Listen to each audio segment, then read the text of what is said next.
एक दफा का जिक्र है, एक जंगल में चमकीलो चिड़िया रहा करती थी। वो बिट्टू से पसंद की शादी करती है। बिट्टू भी उसे बहुत पसंद करता। वो खेती बाड़ी करते और अपना गुजारा शुरू करते। उनके पास जमीन का थोड़ा सा ही टुकड़ा था। उनका घर बहुत पुराना था।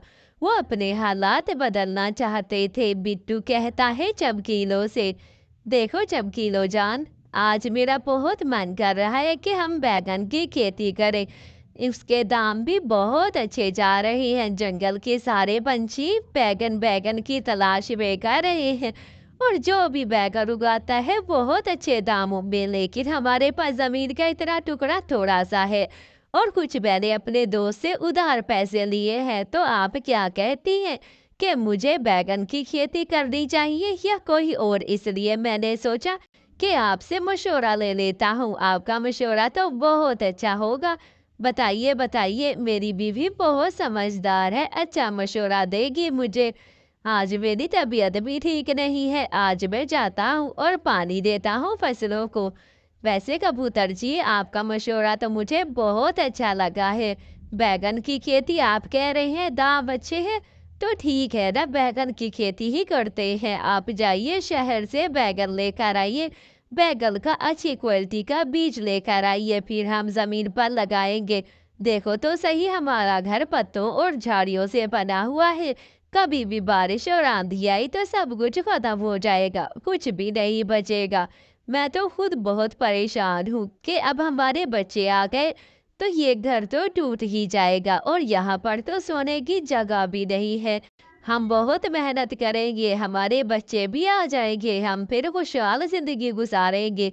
ऐसे ही कबूतर चमकीलों से बहुत मोहब्बत करता और जैसे ही चमकीलो कहती वो वैसे वैसे करता। उसे मेहनत करने में कोई दिक्कत नहीं थी। वो रात दिन भी मेहनत करने के लिए कर सकता था। उसी जंगल में गोरी और कालू रहता था। गोरी हर किसी को चकवा देने और धोखा देने में बड़ी ही मशहूर थी, लेकिन फिर भी कबूतर के पास आती है और कबूतर से कहती है, कबूतर भैया, लगता है आप बैगन की खेती कर रहे हैं।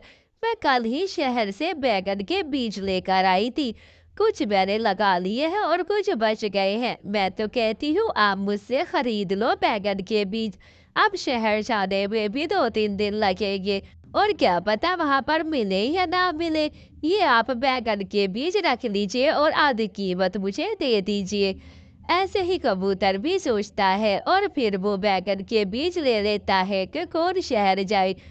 ये आपने क्या किया? इतने सारे बैगन के बीज दिए और एक पौधा भी बाहर नहीं आया। आपने गोरी की बात पर कैसे यकीन कर लिया? वो गोरी तो दूसरों को धोखा देने में माहिर है। आपने पता नहीं उस गोरी पर यकीन कर लिया। अब मेरी माँ ने मुझे कुछ बीज दिए थे, वो मैं संभाल कर बैठी हूँ। चले यही बीज चलकर अपनी खेती में लगा देते हैं। इस तरह हमारी खेती अच्छी हो जाएगी। गोरी पर कभी भी भरोसा नहीं करना चाहिए था।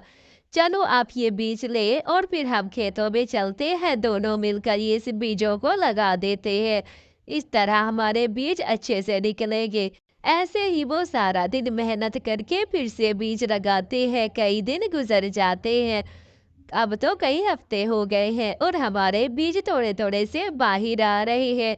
चलो आज हम खेतों में जाते हैं। बैगन हमारे बहुत अच्छे से पक गए हैं। उन्हें हम एक बरोटे में डालकर बेचने के लिए बिट्टू के पास चलते हैं। वो मुझे अच्छे दाम बता रहा था, कल कह रहा था बैगन ले आना, बहुत डिमांड चल रही है। वो हमें 10 रुपए 10,000 मिलेगा एक बरोटा और ऐसे तो हमारे बहुत बनेंगे। वाह वाह, बहुत अच्छी बात है। ऐसे ही वो दोनों जाते हैं, पके पके बैगन तोड़कर बरोटा भरकर आ जाते हैं। मिट्टू भैया, ले आया हूँ बैगन का बरोटा, अब जल्दी से रेत तोल कर मुझे पैसे दे दीजिए। आज हमने नया घर खरीद रहा है और वो पूरे 2,000 में दे रहा है। वो घर बहुत सुंदर है, मेरी बीवी को भी आज दिखा कर आता हूँ। अगर इन्हें पसंद आ गया तो खरीद लूंगा और जो गिरवी मैंने आपसे उधार ली थी 3,000, वो भी आप काट ले जो जमीन खरीदी थी। बाकी आप 5,000 बचते हैं वो मुझे दे दीजिए। ऐसे ही बिट्टू 2000 में घर खरीदता है। 3000 बिट्टू को वापस देकर अपनी जिंदगी खुशी खुशी से गुजारने लग जाता है। प्यारे बच्चों, कहानी अच्छी लगे तो चैनल को लाइक, शेयर और सब्सक्राइब कर देना। और कल की वीडियो में कम लाइक किए थे, आज ज्यादा